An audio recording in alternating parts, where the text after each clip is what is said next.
It's the last couple of lines of the first paragraph. I'm doing this very quick. Today's a new Inyan. Just like it's true of davening and learning, it's true about the guf and the neshama. Here's the magic words: Meziga, Nichona. It needs a good blend, a good balance, a good mix. First paragraph, last 3 lines. I know this means. She'inyan says this idea. Neshama, the soul. Sheyesh b'teva aliyah, whose nature is to go up. Which means practically, the neshama wants to be spiritual and holy and hippie-ish, la-la-ish. You have to influence the neshama that should come down. And come down means, rather than be holy, be integrated. Be integrated. One of the challenges of the modern world, and today I think it's no longer about tshuva, I think it's from people also, but it was certainly one of the challenges of the Baal Tshuva movement, is that Baal Tshuva tend to be spiritual people. It makes sense. Spiritual people are like hippies, they're removed from the world. So one of 2 things happens. Either they remain spiritual, which means they remain holy forever, but it's a rachmanas on their kids, or the spirituality doesn't stay. And the spirituality goes away, the other part of themselves is not 2 steps away from their spirituality, it's 100 steps away.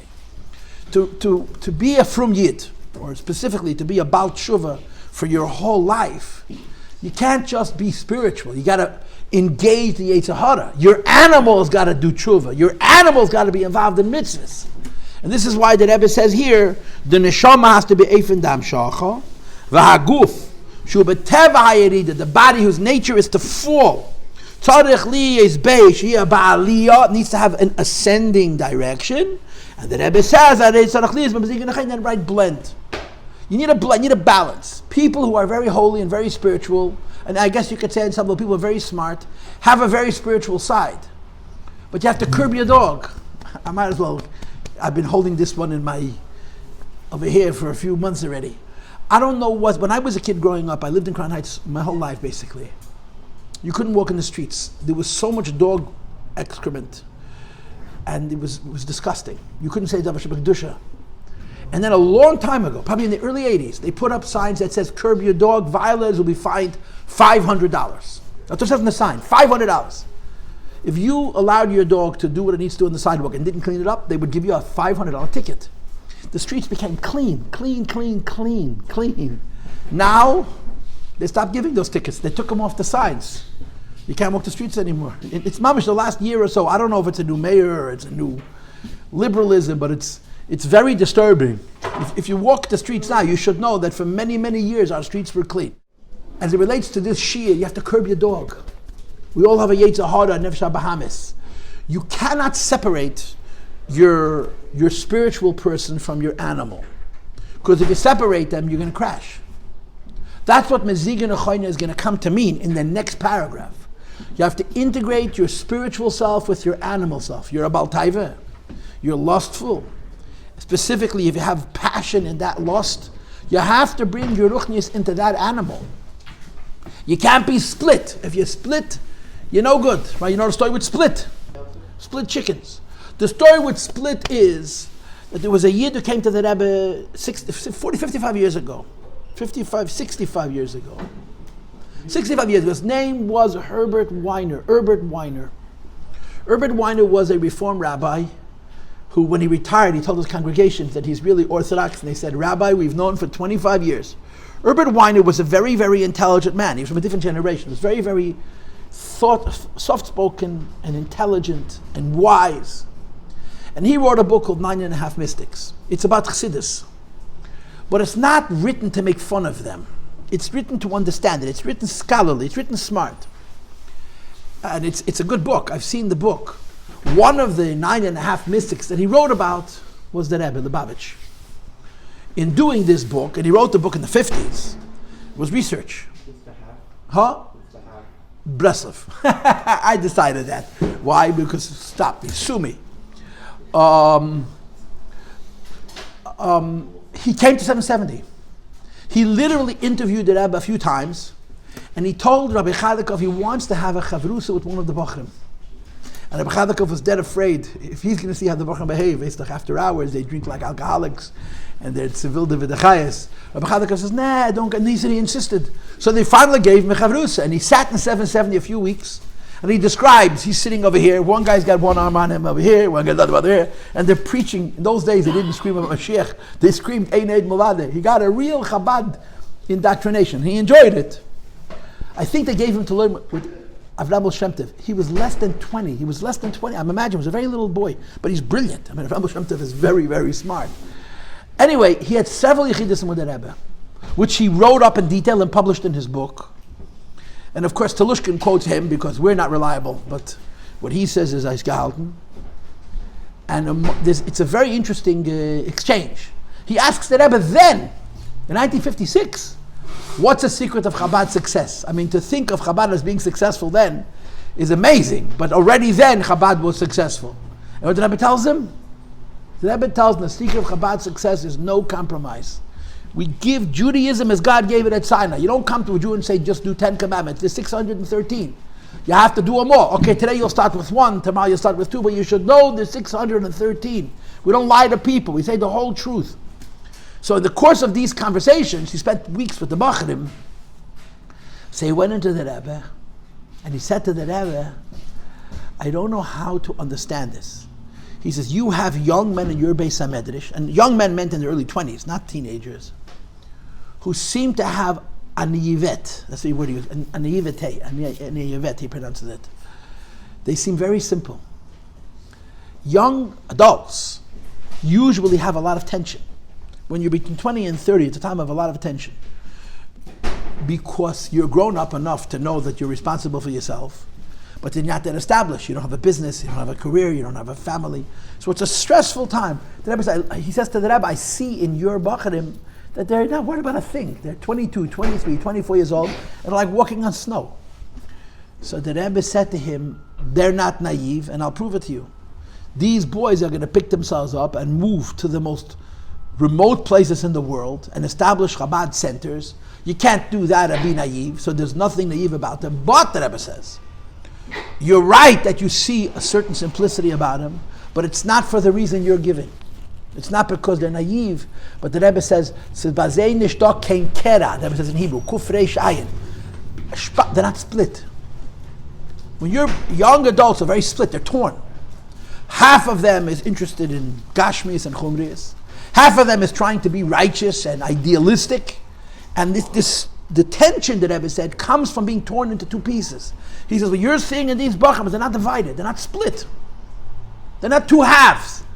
Now, the Gemara tells a story about Amin, who says to Ameimar, half of you is God and half of you is the devil. So Ameimar says to him, really? Half of me is God and half of me is the devil, so how come they trespass? Then when I have to have to let out water, he passes from my upper half to my lower half. The Gemara says, if someone says something stupid about divrei Torah, you have to answer him. His point was, a person is not split, he's whole. The top of your head and the bottom of your foot have to be one, like the story I told you the other day. You're not allowed to be like Aristotle. You're a big philosopher and then you're a pig. How could one human being be a big philosopher and a pig? The teretz is, when I'm a philosopher, I'm Aristotle. And when I'm a pig, I'm not Aristotle. There's not allowed to be a shpat, a kera, not allowed to be a split. You have to be integrated. You have to be one. And I had another story about split that I wanted to tell you. I had one more story about split that I wanted to tell you.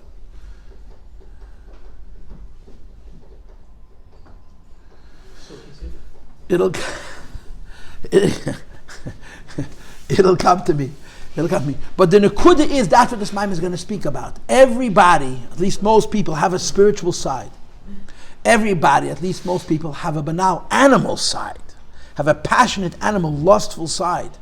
Successful avoida is not having moments of great spirituality. Successful avoida is about curbing the dog. About being a yid when your animal is on, when you're going to work, when you're on the street, when you're in a restaurant, when you're on vacation. And this requires what the Rebbe calls Meziga.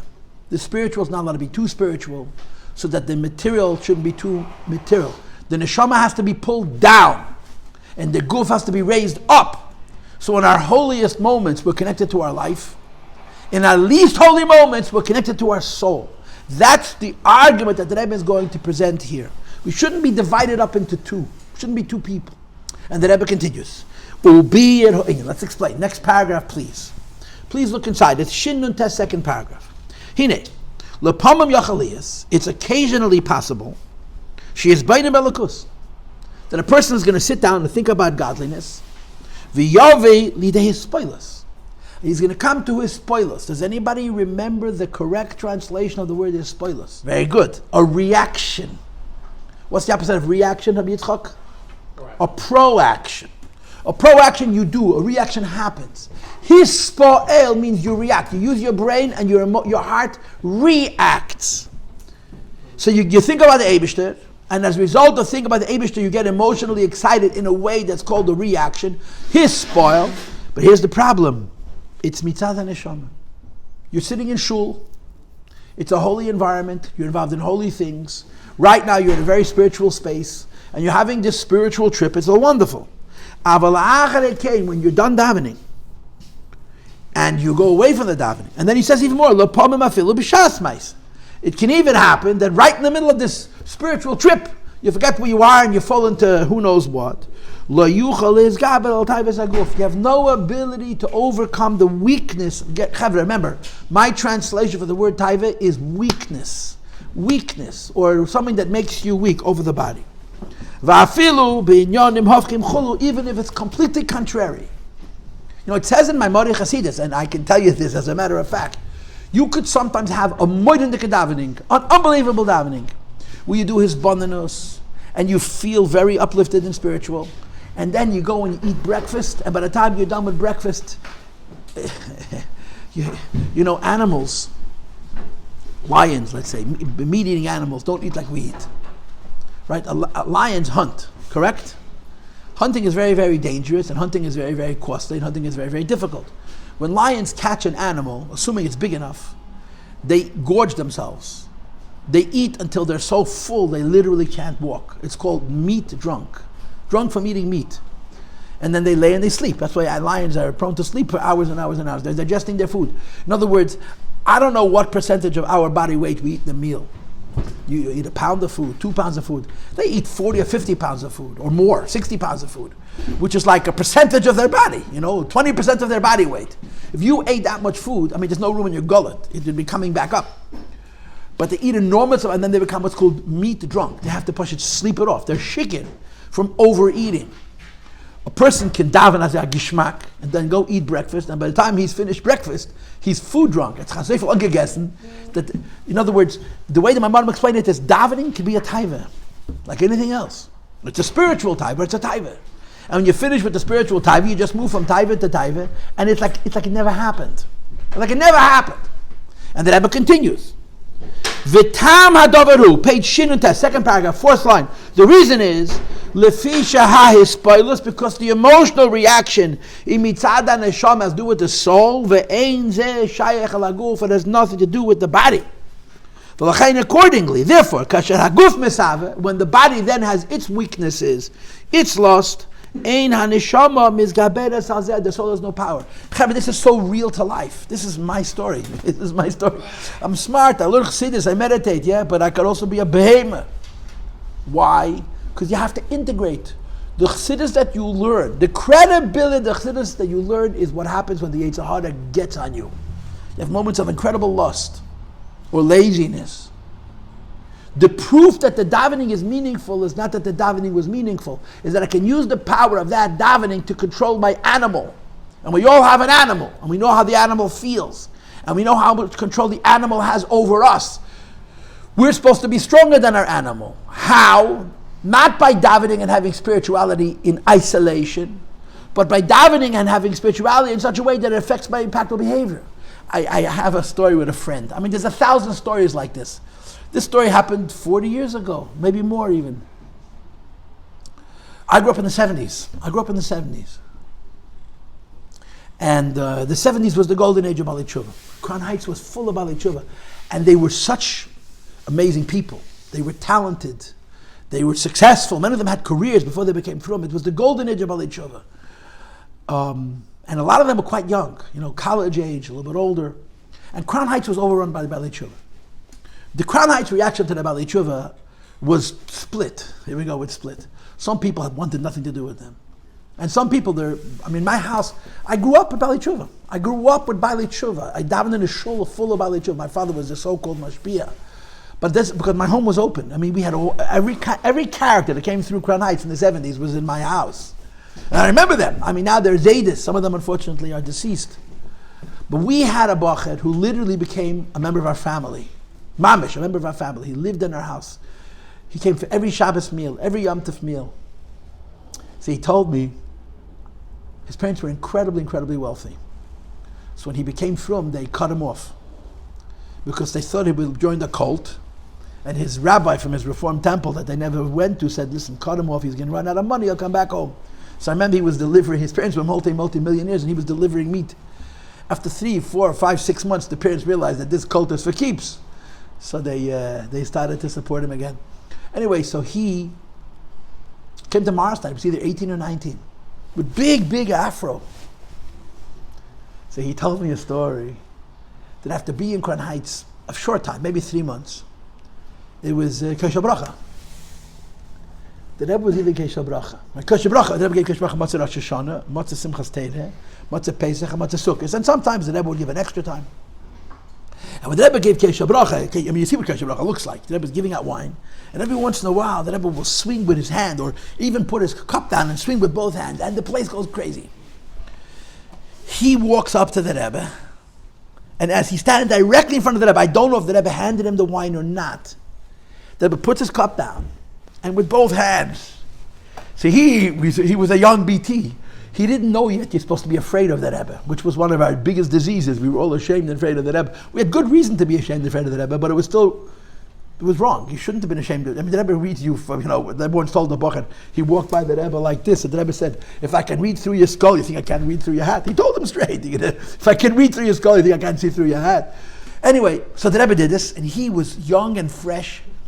Says I closed my eyes. He told me what song it was, and with his whole body, like Meir Abasari, he was screaming and singing. Anyway, the crowd. It took a few seconds. I don't know, 5 seconds. It's everything by the Rebbe is very.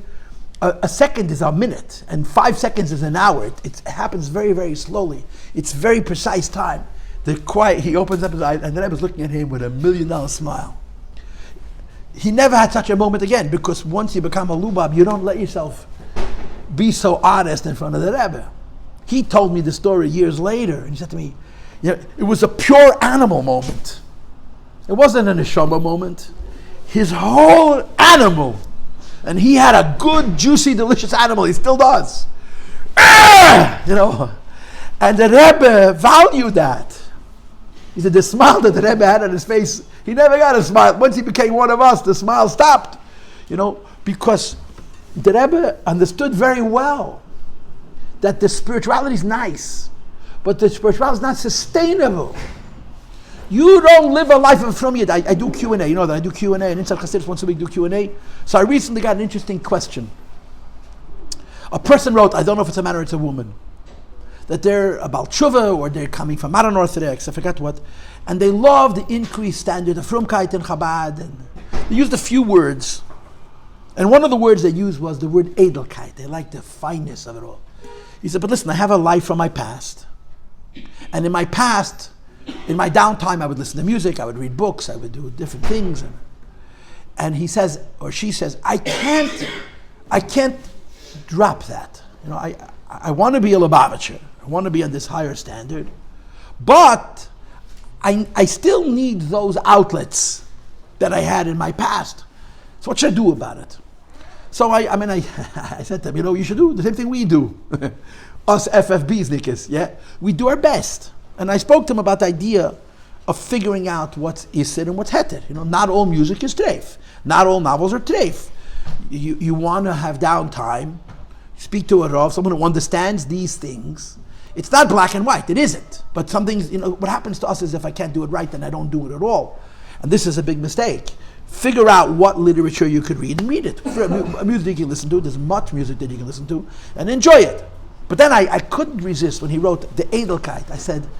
So I went on this whole rampage. I said, to be a frum Jew, you can't be edel. You got to be chutzpahdik. When you get on an airplane and you're wearing a yarmulke and a beard and tzitzis, the people, you don't know how they feel about you. Some of them hate you. A small percentage hate you. Some of them feel uncomfortable with you, probably the highest percentage. And the reason they feel uncomfortable is not because you're different, but because they don't understand you. The only thing American Goyim want is to understand us. That's all. They don't want to change us. They want to understand us. They want to know why we live the way we live. And we stay away. We don't share with them. And that's what makes them queasy. Okay? And then you're going to have the percentage of people who are going to look at us with pity. And those are the secular Jews. We make them look bad, you understand? You know, the famous story about this guy on a train where this woman is screaming at him, why does he have to be different? Why can't he be like everybody else? And she's screaming and she's screaming. And when she finished, he says, I don't know what you're talking about, ma'am. I'm Amish. They used to have beards and hats. Oh, I'm so sorry, it's such a beautiful culture. One of the great stories that they tell. I think Rabbi Twersky tells that story. But anyway, Rabbi, these days you have the shows about the From people. Yeah. I heard about them and I don't know how I feel about them. I haven't watched them, so I don't know. And some part of me believes that, as they say in English, any publicity is good publicity, but they don't necessarily, they have to portray us honestly. Honestly means, yeah, there is divorce, there is abuses, but we're also a very beautiful community. I understand, but it's not honest. So they're giving you a picture of a very ugly side of our community. It's not honest, it's not objective. But anyway, to be a from Jew, you gotta have chutzpah. Chutzpah. The Rebbe used to say, so azan sheba'umes. This that it says in the Gemara that Yisrael by Shodim, that's not in the Teva of Neshama. To be a from Jew, you have to fight on the Welt. You don't have to step on their heads, but you have to not care what other people think. That's the Nefesh HaBahamis. That's the Meziga Nichona. The proper blend is, some of us, it's a very great truism. People who come from, especially people who come from, and their tendency is towards mysticism and Chassidus, are very spiritual people. Some of them are really spiritual, which means they live their whole life in a higher plane. But a lot of them are split. They like spirituality, but they also like money and power and all those other things. And if you don't fuse them, it's not sustainable. You can't stay from like that. That's why the Rebbe loves when a guy gets, the Yetzer Hara is singing. Because that's what keeps a Yid. And that's what the Rebbe is describing. Let's keep reading. V'tam hadavar, 4 lines into the paragraph. The reason is, my entire spiritual reaction is from my soul. Look inside. It has no relationship to the body. And accordingly, when the body has desire, when the body shows its weaknesses, Neshama, the soul has no power. Look at the next words. This is especially true. People of higher souls. We live in a generation where we have pretty low souls. But you know what else we live in a generation? You'll see it later in mind, but we have very weak bodies. If a person has a very, very great neshama, which is very smart, and they're very, very sensitive, there's a very high likelihood that they live their spiritual lives in a way which is separate from their so-called real lives. You know, how many times does it happen? You see this in a lot of areas where people go on shlichus, or people become frum, or people make changes in their lives, and they feel like the Eibushter is disappointing them. Then it's not fair. I did what you want, you do what I want. You know, people go on shlichus and then they're so angry at God because they don't have enough money. I don't want to go into specifics, but I've gotten such phone calls from people. You want to be on shlichus? You got to make it work. Which means if you need to get a job as a mashgiach, take a job as a mashgiach. If you need to be, whatever you got to do to make it work. And the same is true for a school teacher. You want to be a malam, want to be in chinuch? Yeah, it would be very, very nice if you spend 24 hours a day thinking about your 24 students in your classroom, but you have to make it work, because if you don't make it work, you can't be a teacher. Yeah, but the Rebbe says, yeah, it's Elam Hazeh. And the Rebbe knows that very well. You have to make it work, and you have to make it work means you have to do whatever you need to do to stay in Kodesh. And it feels unholy. It feels impure. It feels disloyal. I'm supposed to be involved in holiness, and then I got to go this? Yep. I have cousins who are big B'nai Teda, Misnagdim, Litvishe, who learn Teda day and night. And they drive taxis to supplement their income. They drive Uber. And you're talking about people who are really righteous, honestly, righteous. But that's what it takes. I mean, their involvement in Gashmias is also very, very righteous. But a person has to understand, when the Rebbe sent Shluchim The Rebbe didn't make shlichus into Gan Eden, because if he made shlichus into Gan Eden, it's not shlichus. It's in this world. Are there going to be bosses who are rotten, mean, no good? Of course. Yeah, but it's shlichus. Are going to be people who are going to hold the places for their children, which I believe they have a right to do personally? Of course. But it's shlichus. Don't waste your time complaining. Make it work. If people say, I'll go on shlichus, just create a perfect world for me. Don't go on shlichus. This world is not a perfect place. This world is not designed for us to, I'm going to get involved in holiness and then have to worry about anything else. If you're involved in holiness and you're not involved in anything else, you're not in this world. If you're not in this world, you're not changing it. If you're not changing it, what's the point? You got to appreciate the reality of it. I saw a letter from the Rebbe in the early years. We wrote to a Yid who lived in Kfar Chabad. The Rebbe wanted him to get involved. I mean, you can't imagine the old Kfar Chabad looked. The old Kfar Chabad looked like the Politburo. The kids, KGB, a bunch of Russian paranoid people, not one trusted the other. They were all jealous of each other. They would sit in Fabrengens and drink and call each other names and put each other down. But the minute you were put in a position of power, they picked away at you like they poke, pins into a bull at a bullfight. Their intolerance. The Rebbe wanted leadership in Kfar Chabad, so he wanted people to get involved and got anybody. There were a bunch of guys that came from Russia together. If you were Chas v'Shalom elected to point to leadership, you were automatically a target, and you could do no right. And they would eat each other up alive. I mean, politics, wow. Politics. Crown Heights is such a place, but this was 100 times worse. So the Rebbe wanted a certain person to get involved, and he wrote to the Rebbe, I will get involved if the people just acknowledge me. That I've been appointed, that I've been elected. And you know what the Rebbe says to him? If you're going to wait to be elected, you will never ever accomplish anything in your life. It's not the way it works. Take the job, and they will pummel you, which is what they did. They'll pummel you, they'll destroy you. And you'll do your work. You'll do your work. I mean, the way we operate, us Jews operate, we don't trust anybody. But when somebody earns our trust, we gain respect. But you gotta give your life for it. The Rebbe writes him, you're gonna wait for them to say, Shalom Aleichem, head of the community, Shalom Aleichem, secretary of the Kfar. Never gonna happen. And the Rebbe, I want you to do it. I want you to do it. And he was writing to the Rebbe, how can I do it under these conditions? They don't give me any respect. When I come into the mikveh, nobody even looks up. And the Rebbe says, this is what you gotta do. When the Rebbe sent shluchim, you think he didn't know it was gonna be hard? On so many levels. And this is the job. You have to be tough. I have a yechidus, which I don't know I'm supposed to have. But I'm going to say it even with a name. Shlomo Kunyan, the Rebbe Shliach to California, has an older brother. I think he's an older brother. There was Pinchas Kunyan, Pinya, he's already deceased. Pinchas Kunyan was a big lamdan, a big Talmud Chacham. Shlomo was a big asken, was a big public servant.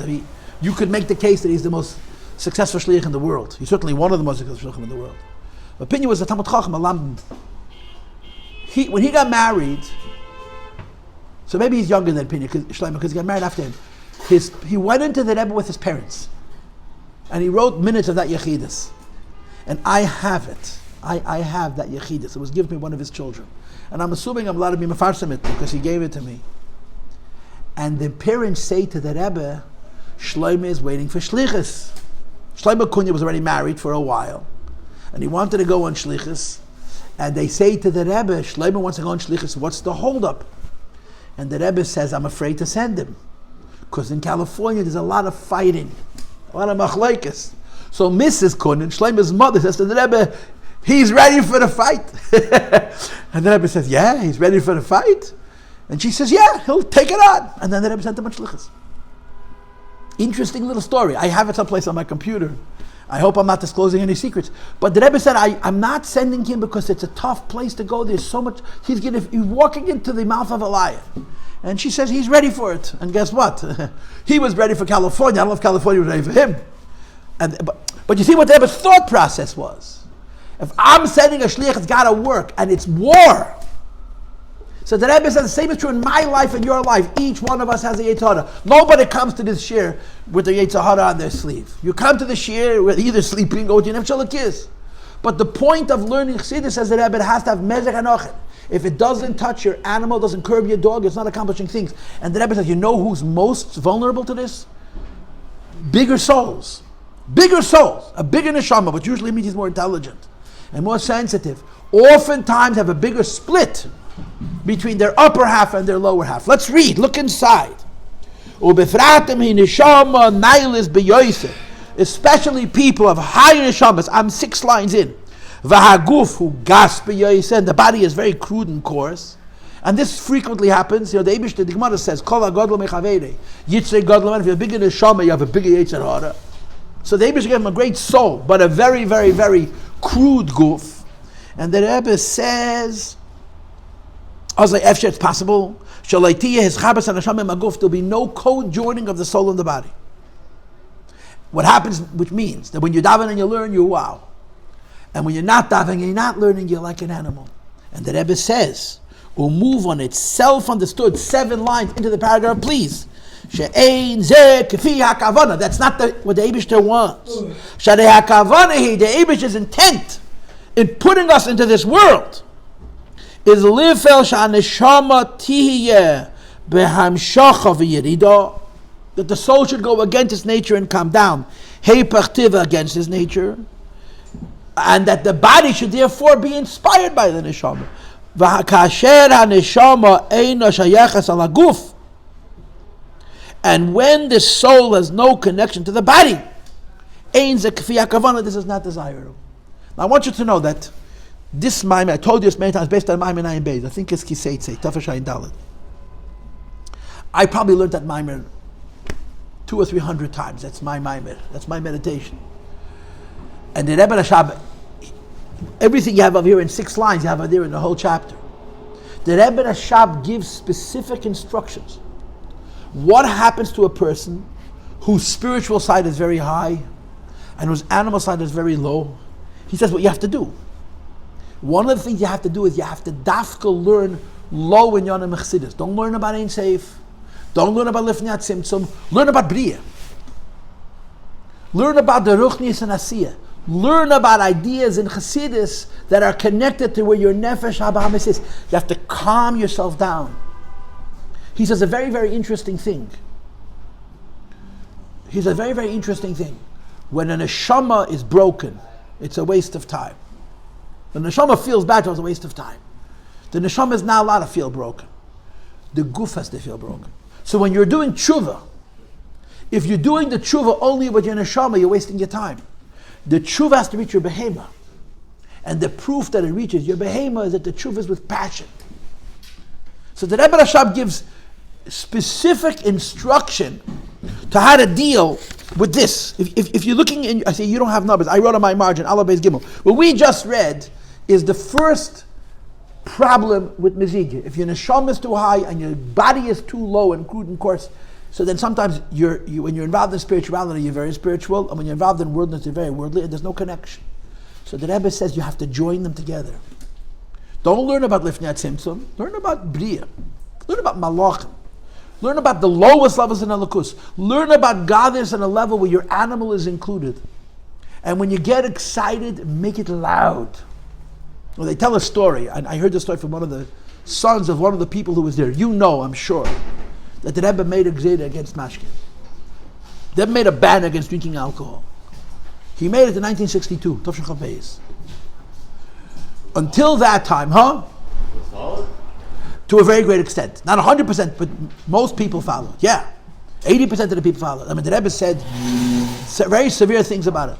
But understand, before the Rebbe made that gzeda, Bachrim, your age, used to drink themselves silly. Not once a year. Some of them did it once a week. They would drink so much mashke. And they would get very shikir. I mean, I've heard stories about the Rebbe seeing the Bachrim walking around drunk out of their minds, and you stand and watch. So there's a story where a few Bachrim got a lot of mashke. It was a fabrengen, so they weren't talking about the Chveis Vas, they were talking about the Rebbe and Shlichus. And in those days, it was much harder than today. They had to bring themselves into a space where they understood what the Rebbe wants and to commit themselves to doing the Rebbe's work. And they were very drunk, a whole bunch of chevre. They were on a table, basically one of these rings, and jumping up and down and singing. The Rebbe walked into the shows like early in the morning. They'd been doing it all night. And the Rebbe stood for half an hour, that's what I heard, watching them. For a long time, not for 2 seconds, for maybe not half an hour. But he told me, his son told me half an hour, very long, we watched. And I've asked myself 1,000 times, what was he looking at? I think fundamentally he was looking at is it a good idea that the boys are drinking? That's what I think. But what do I know about the Rebbe's thoughts?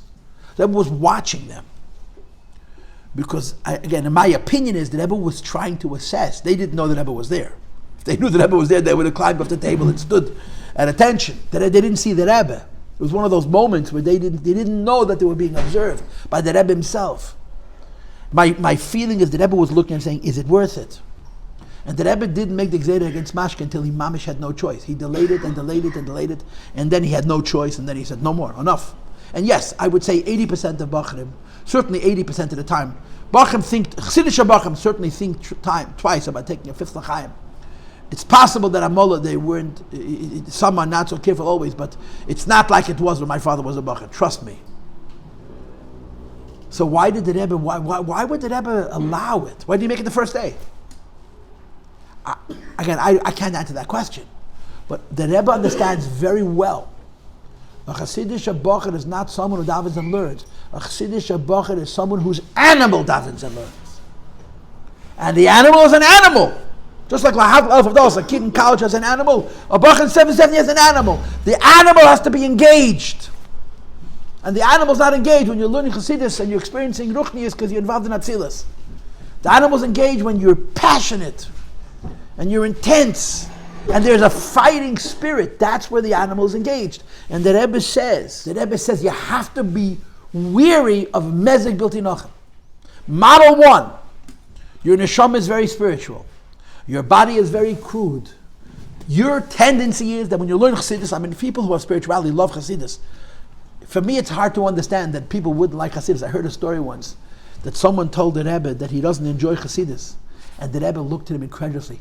Chassidus hast nicht kein Geschmack. If you tell me you didn't enjoy Gemara, I get it. Chassidus you don't enjoy. Chassidus, how could you not enjoy Chassidus? Chassidus is delightful. But if you're a very nuts and bolts kind of person, if you're an X's and O's kind of person, if you're a technical person, you don't relate to it. Gemara is much more like back and forth. Right. And halacha, there are people who don't enjoy not Gemara, not Chassidus, but they love law. Why? Because it's practical. Tell me what to do. Don't tell me why and where and what and where and how. Who cares? Boring. Tell me what to do. There are people whose expertise is halacha. And they're very, very frub. But they have a very, very hard time learning halachic theory, which is what Lumdis is, Gemara with Mefarshim, because it's too theoretical for them. So people who are spiritual love Chassidus. And they can go from Chassidus to Azaya breakfast like you never saw, and it's gone. It's washed away. It's like it never happened. The Rebbe says the avodah success is determined by not allowing your spiritual half to flutter away, but to bring it down. And we're holding 8 lines into the paragraph, where the Rebbe is going to bring number 2, Ukmeikein kasher ha-neshama, and this is going to be the second model of a bad mezig. See, the Rebbe told us what's wrong. He didn't tell us how to fix it. He said one of the possible wrongs is if the Neshama is too spiritual and the body is too low. In the Ayin Beis, he tells you the solution. The Rebbe doesn't offer solutions. He just tells you what the problem is. The Maimon is much more concise. We'll do this a bit Hashem on Monday next. Thank you for listening and for coming.